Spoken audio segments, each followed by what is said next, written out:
মৰমৰ ছাত্ৰ ছাত্ৰীসকল, আজি লৈ আহিছোঁ দশম শ্ৰেণীৰ মেথমেটিক্স কুৱেশ্যনৰ MCQ সমাধান। যোৱা ভিডিঅ'ত আমি 1 পৰা 20 লৈ সমাধান কৰিছোঁ। আজি আমি সমাধান কৰিম 21 পৰা 45 নং কুৱেশ্যনলৈকে। 21 নং কুৱেশ্যনত কি আছে যে এটা ট্ৰেপিজিয়ামৰ কালি 1350 স্কোৱাৰ ইউনিট আৰু ইয়াৰ সমান্তৰাল বাহুবোৰৰ সমষ্টি ইয়াৰ উচ্চতাৰ 3 গুণ হলে উচ্চতা কিমান হ'ব ট্ৰেপিজিয়ামটোৰ। কুৱেশ্যনটোত কি কৈছে যে ট্ৰেপিজিয়াম এটাৰ এইটো কালি হাফ ইনটু সমান্তৰাল বাহু দুটাৰ যোগফল ইনটু উচ্চতা ইকুয়াল টু 1350 এইটো দিয়া আছে। এতিয়া কুৱেশ্যনত কোৱা হৈছে যে এই সমান্তৰাল বাহু দুটাৰ যোগফল উচ্চতাৰ 3 গুণ, তেনেহলে এইটোক আমি এনেকে পাম হাফ ইনটু এই দুটাৰ যোগফল এই উচ্চতাৰ 3 গুণ, ইয়াতে কিমান হ'ব 3h into h equal to 1350। এতিয়া h ইনটু h স্কোয়াৰ এইফালে সন্মুখত 3 হ'ব ইকুয়াল টু 1350, এইফালে তলত থকা দুইটি ইফালে গৈ কি হ'ব মাল্টিপ্লাই হ'ব। এতিয়া কিমান হ'ব h square equal to 1350 into 2 divided by কিমান হ'ব 3 হ'ব। তাৰপিছত কি হ'ব ইয়াতে কটাকটি কৰিব লাগিব। কি হ'ব h স্কোয়াৰ ইকুয়াল টু আমি যদি এইটো কাটি দিওঁ 13ত 4 1 বাকি 15ত 5 আৰু ইফালে 0 কিমান 450 ইনটু 2 আছে। h স্কোয়াৰ ইকুয়াল টু এইটো হ'ব 900, h equal to root over 900 হ'ব। ইফালে উচ্চতাটো কিমান হ'ব 30। অপশন আমাৰ ডি নম্বৰটো শুদ্ধ 30 নং কুৱেশ্যন 30 নম্বৰ। নেক্সট 22 নং কুৱেশ্যনত কি আছে যে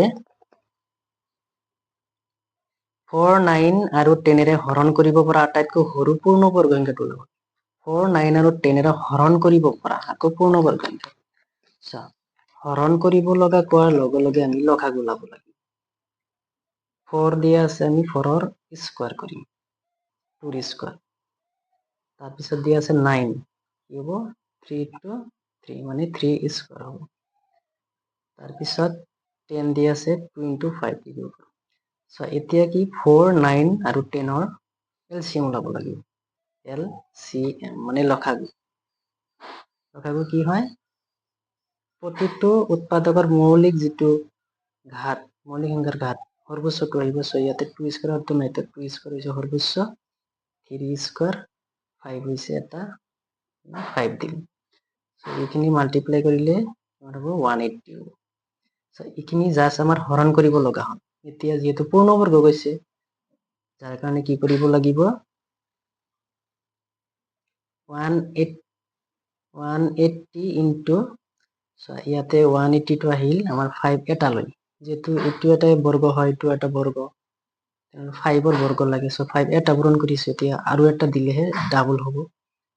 ইয়াতে কি আৰু এটা 5 দিব লাগিব, পূৰণ কৰিলে কিমান হ'ব 900। উত্তৰ হ'ব কিমান 900। অপশন বি শুদ্ধ উত্তৰ। 23 নং কুৱেশ্যন চোৱা। 23 নং কুৱেশ্যনত কি কৈছে যদি fx equal to kx square minus 8x plus 6ৰ শূন্য দুটাৰ সমষ্টি 4 তেন্তে k এর মান কি হবে? কি দিয়া আছে যে kx square minus 8x plus 6 এই বহুপদটোৰ যিটো শূন্য দুটা যোগফল হৈছে আমাৰ 4, এটা কি আলফা প্লাস বিটা শূন্য দুটাৰ যোগফল কিমান হ'ব 4। আলফা প্লাস বিটা মানে কি হয় মাইনাস বি বাই এ হয়, মাইনাস বি বাই এ 4। সো মাইনাস বি মাইনাস 8 এই কিমান এই হৈছে আমাৰ কে কিমান দিবা কে ইকুয়াল টু 4 কে এৰ ভ্যালুটো ওলাব লাগে ইয়াতে আমি যদি মাল্টিপ্লাই কৰো কিমান হ'ব 4k ইকুয়াল টু -8 কে এৰ ভ্যালুটো কিমান হ'ব -2 সো শুদ্ধ উত্তৰ হ'ব আমাৰ কিমান -2 শুদ্ধ উত্তৰ হ'ব সরি -2 নহ'ব ইয়াতে মাইনাস প্লাস হ'ব পজিটিভ 2 হ'ব সো শুদ্ধ উত্তৰ কিমান হ'ব আমাৰ পজিটিভ 2 নেক্সট 24 নং কোৱেশ্চনত কি কৈছে 24 নং কোৱেশ্চনত কৈছে যে এটা দ্বিঘাত বহুপদ ৰাশিৰ দুটা ভিন্ন শূন্য থাকিলে লেখডাল x অক্ষক কেইটা ইউনিট কাটিব এটা দ্বিঘাত বহুপদ আমি কি জানো দ্বিঘাত বহুপদ কি কৰে x অক্ষক এনেকৈ দুটা বিন্দুত কাটে ইয়াতে এটা শূন্য ইয়াতে এটা শূন্য যেহেতু এই শূন্য দুটা বেলেগ বেলেগ নহলে x অক্ষক কেইটা বিন্দুত কাটিব নিশ্চয় 1 2 দুটা বিন্দুত কাটিব শুদ্ধ উত্তৰ হ'ব কিমান 2 নেক্সট 25 নং কোৱেশ্চনত কি কৈছে তলত দিয়া সমীকৰণ বিলাকৰ কোনটো এটা চলকযুক্ত ৰৈখিক সমীকৰণ চলক এটা x y দুটা চলক আছে x স্কয়াৰ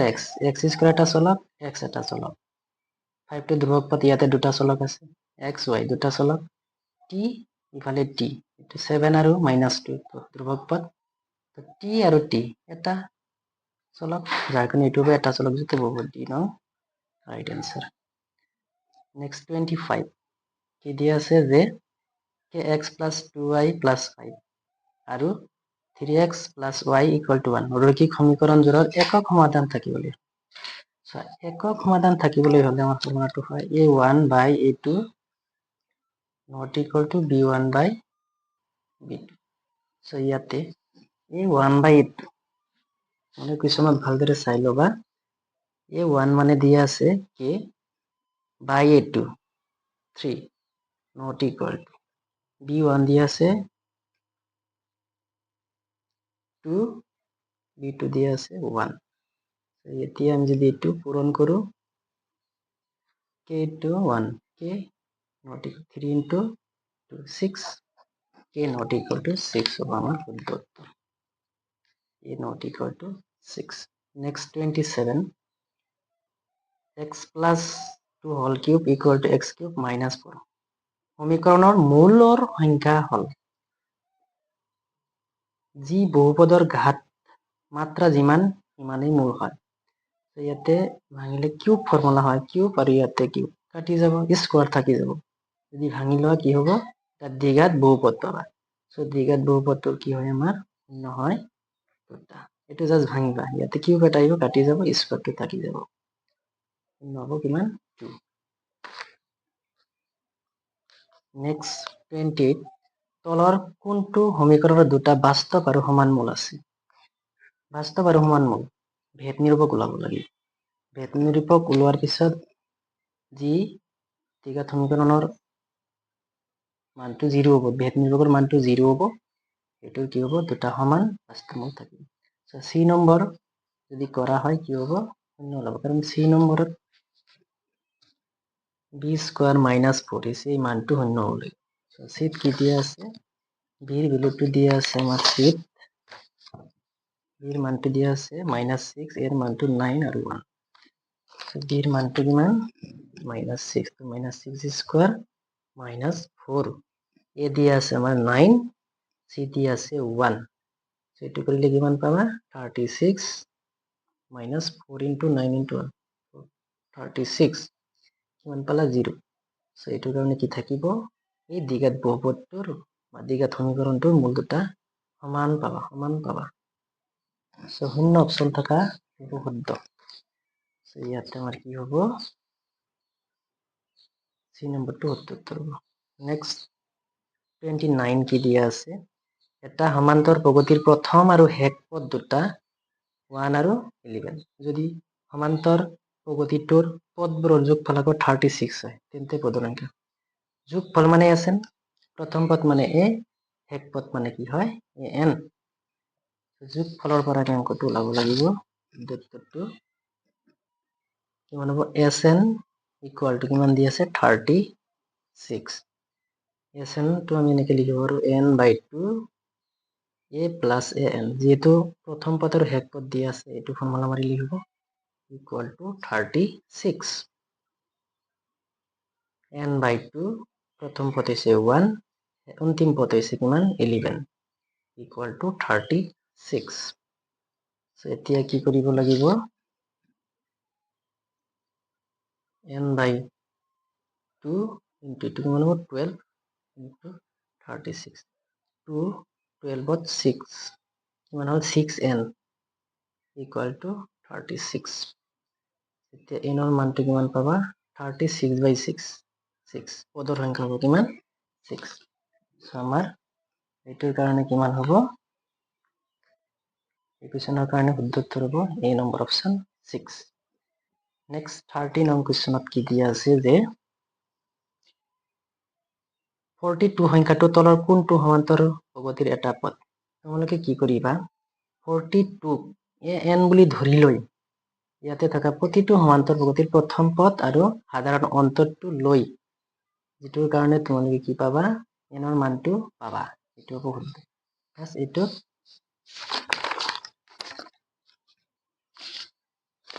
এনেকে বহালে হৈ যাব n equal to a plus n minus 1 d so a n ৰ মানটো কি বহাব লাগিব 42 বহাই দিবা সমান্তৰ প্ৰগতিৰ পৰা তুমি a ৰ মান আৰু d ৰ মানটো লৈ n ৰ মানটো যদি যোগাত্মক অখণ্ড সংখ্যা পোৱা তো হেতু সমান্তৰ প্ৰগতিৰ তোৰ 42 কিবা এটা পদ হ'ব সো তোমালোকে এটো c নম্বৰত a ৰ মান 2 আৰু d ৰ মান 6 minus 2 4 লৈ চাবা n ৰ মানটো আহি যাব যেটো হ'ব শুদ্ধ উত্তৰ নেক্সট 31 ত কি লিখা আছে যে ABC ত্ৰিভুজত XY প্যাৰালাল BC AB ৰ মান 4bx YC ৰ মান 2 তেন্তে AY ৰ মান ওলাব ABC ত্ৰিভুজত কি কোৱা হৈছে যে XY মানে এই ৰেখাডাল এইটোৰ সমান্তৰাল BC ৰ সমান্তৰাল সেটো আমি থেলছ উপপাদ্য মাৰিলে হৈ যাব এবাৰে কি লিখিব পাৰো AX by XB AY by YC তো মানবোৰ দিয়া আছে কোৱেশ্যনত দিয়া আছে আমাৰ AB ৰ মানটো দিয়া আছে কিন্তু AX দিয়া নাই সোয়া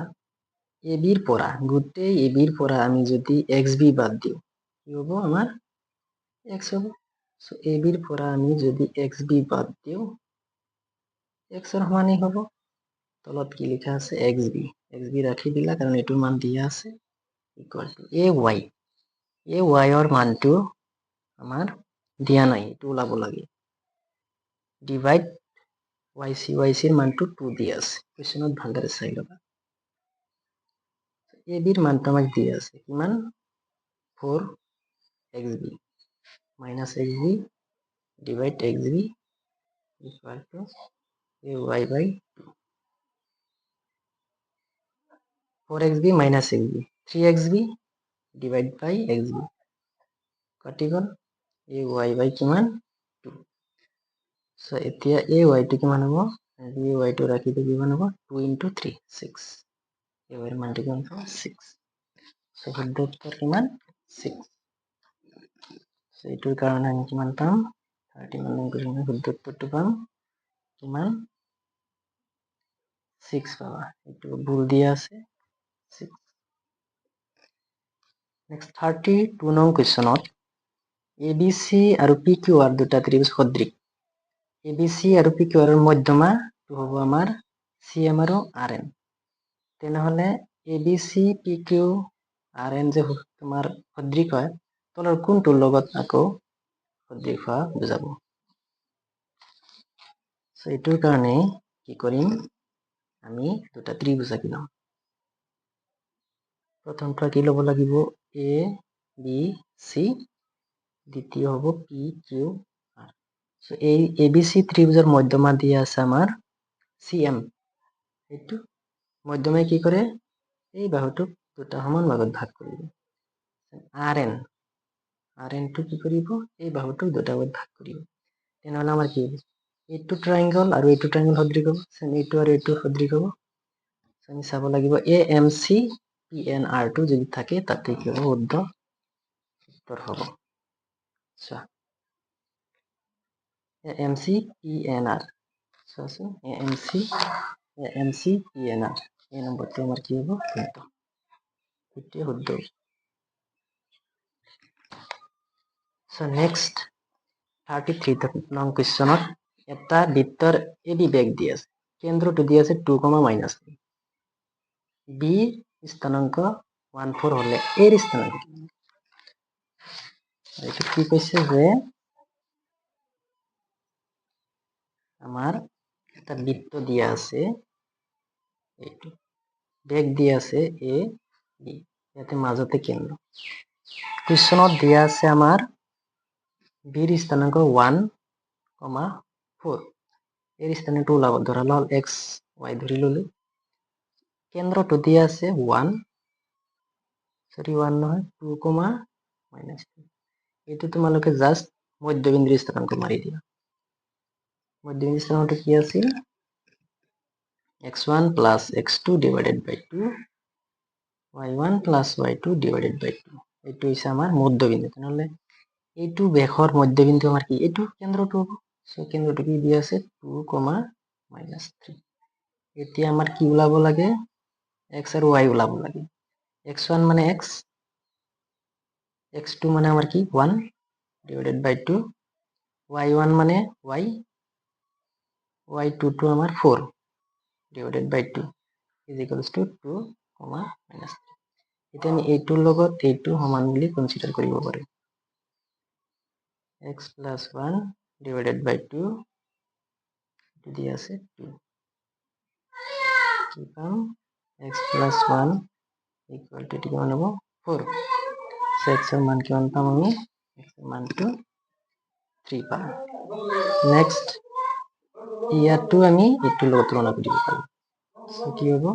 y plus 4 divided by 2 equal to -3। So ইয়াৰ পৰা y plus 4 equal to কিমান হ'ব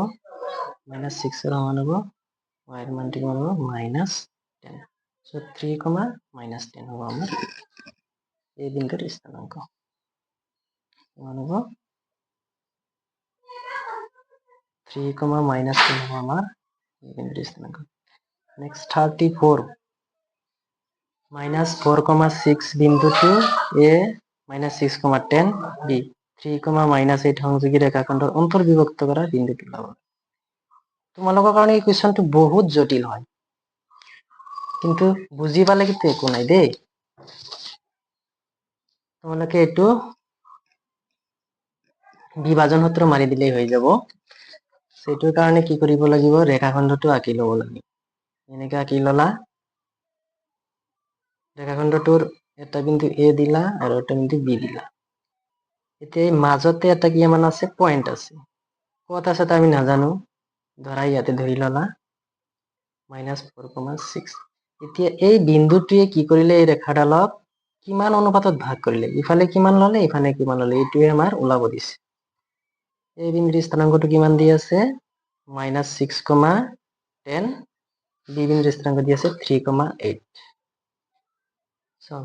বিভাজন সূত্ৰটো কি আছিল -4,6 বিন্দুটো কিহৰ সমান হ'ব বিভাজন সূত্ৰৰ সমান কি আছিল m1 plus m2। ধৰা এইখিনিক m ত ভাগ কৰিলে আৰু এইখিনিক কি কৰিলে n ত ভাগ কৰিলে, কি হ'ব তেনেহ'লে m x2 আছিল 3 plus n x1 হ'ব, x1 মানে কিমান হ'ব -6। জাস্ট এটাৰ কাৰণে লিখিলেই হৈ যাব, যেহেতু এইটো প্ৰথমটো লিখিলো যাৰ কাৰণে এইটো -4 ৰ লগত সমান হ'ব। সো -4 ইকুয়াল টু কিমান হ'ব m plus n, 3m minus 6n। So এইটো কিহৰ সমান হ'ব?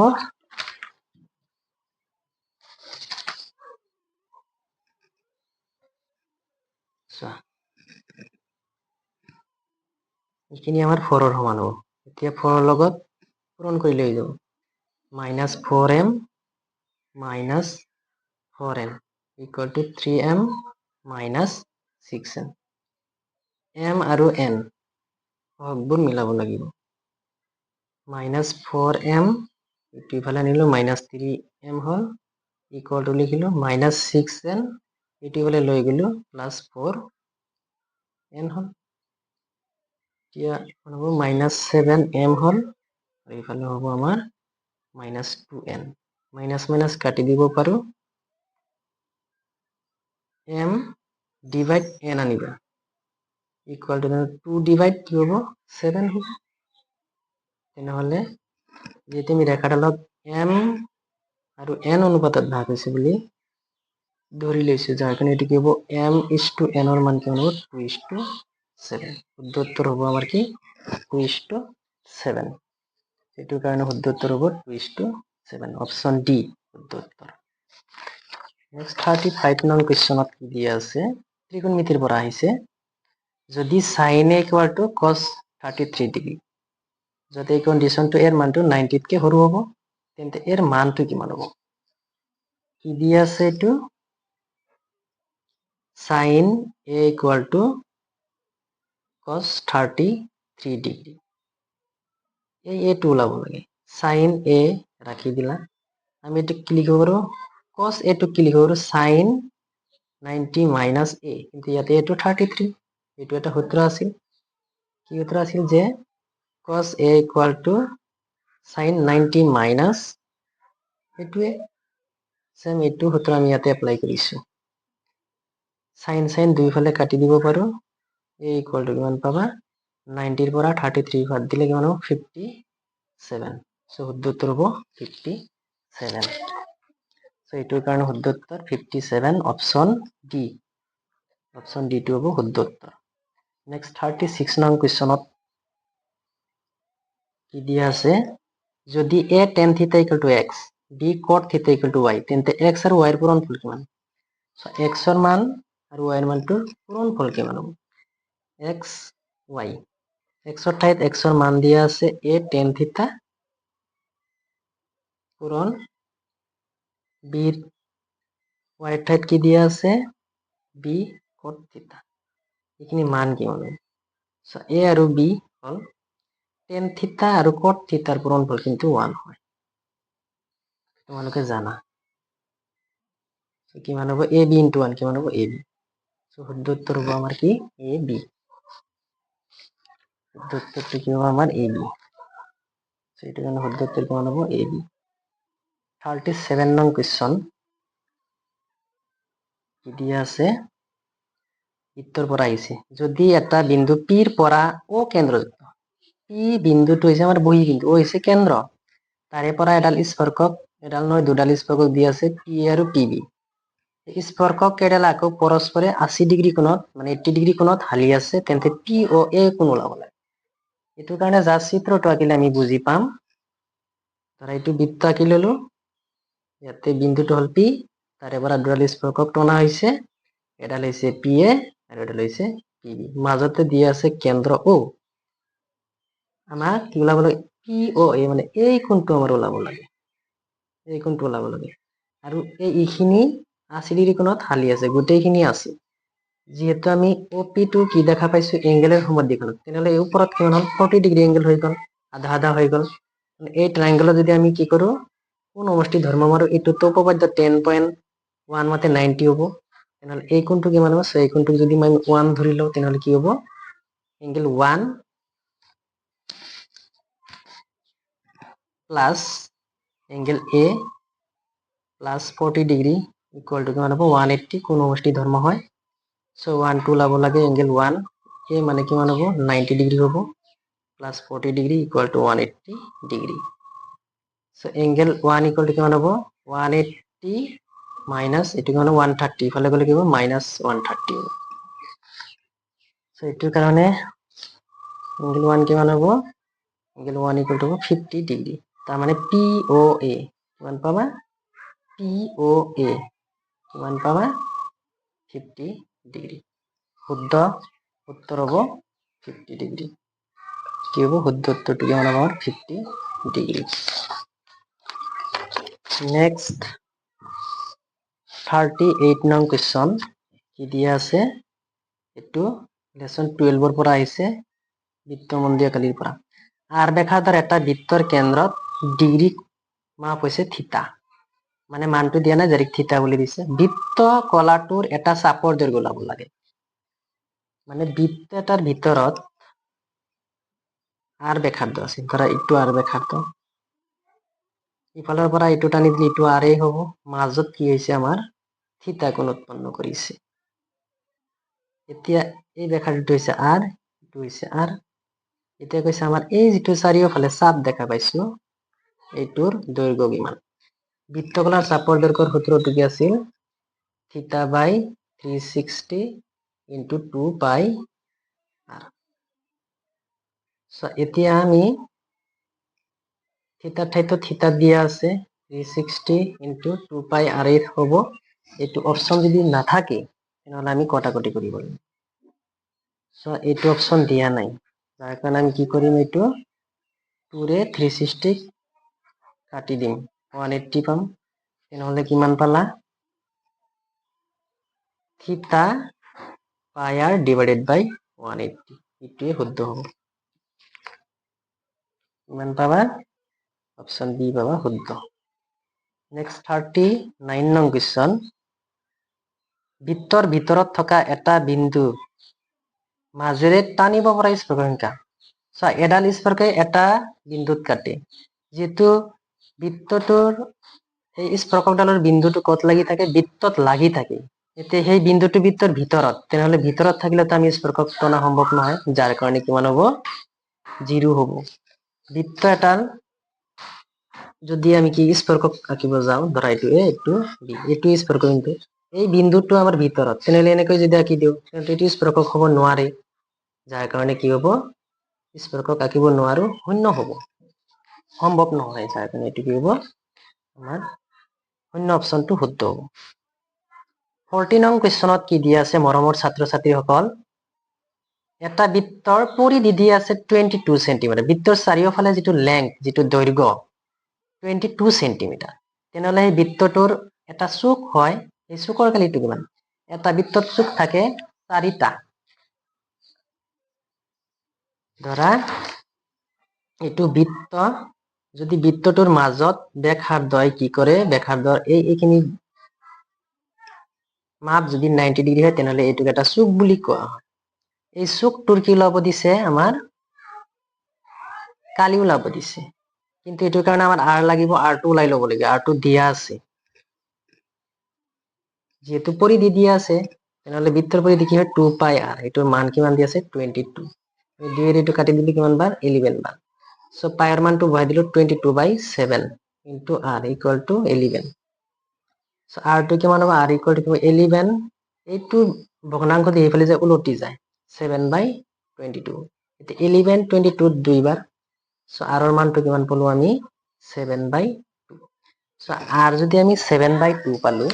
তেনেহলে চুকৰ কালিটো কিমান হ'ব আমি জানো যে বৃত্ত কলা কালি কিমান হয় থিতা বাই 360 ইনটু পাই আর স্কয়ার এইটো বৃত্তৰ ভিতৰত থকা যদি কোনো বৃত্ত কলা থাকে সেইটো কালি হয় এতিয়া যেহেতু চুক বুলি কৈছে তেনেহলে থিতাৰ মানটো 90 বুলি ব্যৱহাৰ কৰিব লাগিব 360 পাই আর স্কয়ার 90 364 কিমান পাবা 1/4 পাই আর স্কয়ার সো শুদ্ধটো কিমান পাবা 1/4 পাই আর স্কয়ার কিন্তু এটোত আমাৰ r2 ওলাব লাগিব r এর মানটো বহাই দিব লাগিব 1/4 পাই এর মান 22/7 আর স্কয়ার মানে কিমান বলে 7/2 ইনটু 7/2 7 7 কাটি দিলো 2 11 তো কিমান পালো ওপৰত 11 তলত পালো 8 ওপৰত আৰু এটা 7 আছে 77/8 এটো হ'ব শুদ্ধ উত্তৰ সেন্টিমিটাৰ স্কয়াৰ শুদ্ধ উত্তৰটো কিমান পাবা 77/8 অপশন সি হ'ব আমাৰ কি শুদ্ধ উত্তৰ অপশন সি শুদ্ধ উত্তৰ নেক্সট 41 নং কুৱেশ্যন 41 নং কুৱেশ্যনত কি কৈছে এটা গোলকৰ আয়তন পৃষ্ঠকালীৰ সমান আয়তনটো পৃষ্ঠকালীৰ সমান গোলকটোৰ বেগ কিমান জাষ্ট আয়তনৰ সূত্ৰ আৰু পৃষ্ঠকালীৰ সূত্ৰ বহাই দিলেই আমাৰ বেগ পাই যাম আৰ বেগ পাবলৈ হলে আমাৰ আৰ ওলাব লাগিব গোলক এটাৰ আয়তন আৰু কালি মান গোলকৰ আয়তন কি হয় 4/3 পাই আৰ কিউব আৰু কালি কিমান হয় 4 পাই আর স্কয়ার পাই পাই কাটি দিলা 4 4 কাটি দিলা আর ইফালে দুটা কাটি দিলা ইফালে আমার কি থাকিল r/3 ইফালে থাকিলে আমার অনলি 1 সো আর মানটো কিমান পালা 3 * 1 কিমান পালা 3 সো বৃত্তটোৰ গোলকটোৰ ব্যাসাৰ্ধ হৈছে 3 তেনেহলে বেগ কিমান হ'ব তাৰ দুগুণ 6 হ'ব d = twice r আছিল 2 * 3 6 একক হ'ব যেহেতু কোনো একক দিয়া নাই কি হ'ব 6 একক সো গোলকটোৰ বেগ কিমান হ'ব 6 একক অপশন বি হ'ব আমাৰ শুদ্ধ নেক্সট 42 নং কুৱেশ্যনত কি দিয়া আছে একে ব্যাসাৰ্ধ আৰু একে উচ্চতা যুক্ত এটা শংকু আৰু এটা চুঙাৰ আয়তন অনুপাত ওলাব লাগে ব্যাসাৰ্ধটো একে এটা শংকু আৰু চুঙাৰ আয়তনৰ অনুপাত সেইটো কাৰণে কি কৰিব লাগিব শংকুটোৰ আয়তন আৰু চুঙাৰ আয়তন সমান শংকুৰ আয়তন কি হয় 1/3 পাই r স্কয়ার h হয় ডিভাইড চুঙার আয়তন কি হয় পাই r স্কয়ার h যেহেতু আমার উচ্চতাটো একে হয় সমান সমান কাটি দিব পাৰো r2 আমাৰ কি হ'ব একে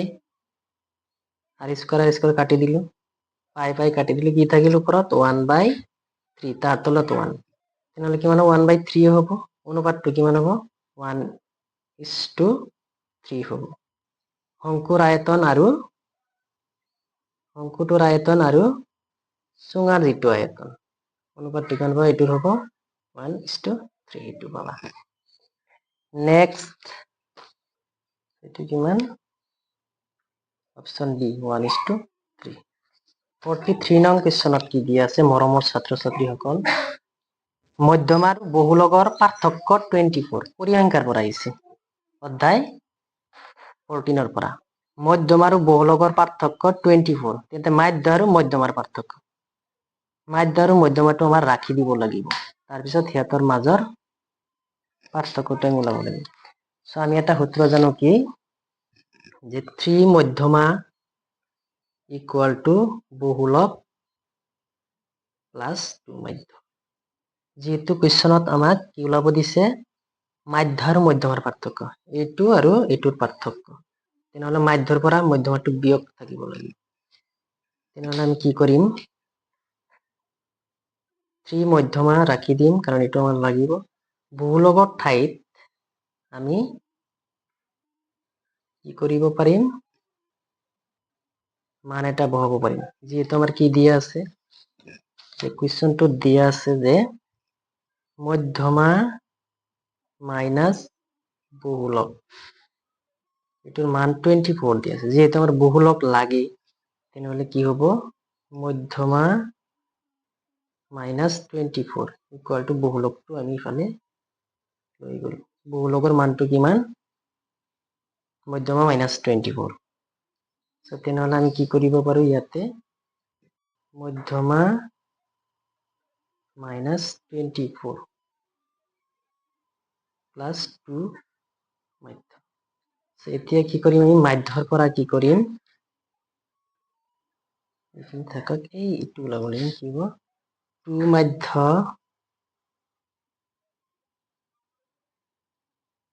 এটা কি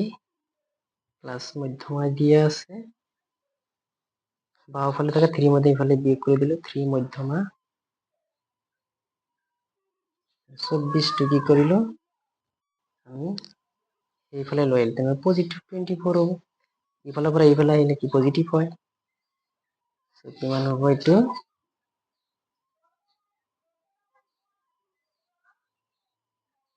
এইটো মাধ্য হ'ব 2 মাধ্য মাইনাস 2 মধ্যমা ইকুয়াল টু 24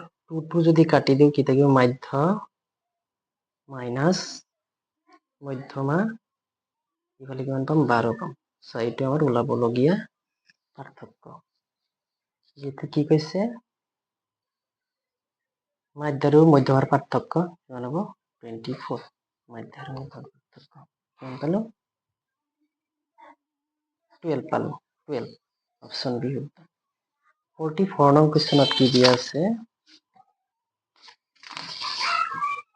44 নং কোৱেশ্চনত কি দিয়া আছে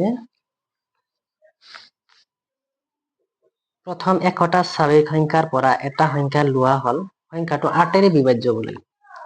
তেনেহলে 8 বিভাজ্য হোৱা 1 পৰা 1 ভিতৰত যে স্বাভাৱিক সংখ্যা আছে তাৰে পৰা 8 এৰে বিভাজ্য হোৱা সংখ্যাটো 1 মাজত কিমানটা আছে এটো হৈছে আমাৰ 8 ৰ সম্ভাৱিতা স্বাভাৱিক সংখ্যাৰ মাজত সো প্ৰথম মুঠ ফলাফল তলত লিখি ল'ব লাগিব যেটো 1 পৰা 1 লৈ স্বাভাৱিক সংখ্যাৰ মাজত কিমানটা আমাৰ 8 ৰ গুণিতক আছে কিমান আছে 8 * 12 96 হ'ব তেনেহলে কিমান 12টা আছে 12/100 4 3 4 25 কিমান হ'ব 3/25 সো শুদ্ধ অপশন হ'ব আমাৰ 3/25 25 নং কি দিয়া আছে তলৰ কোনটো এটা ঘটনাৰ সম্ভাৱিত হ'ব নোৱাৰে তোমালোকে মনত ৰাখিবা সম্ভাৱিতাৰ মান 0তকৈ ডাঙৰ 1তকৈ সৰু বা সমান হ'ব লাগিব আৰু সম্ভাৱিতাৰ মান মাইনাস হ'ব নোৱাৰি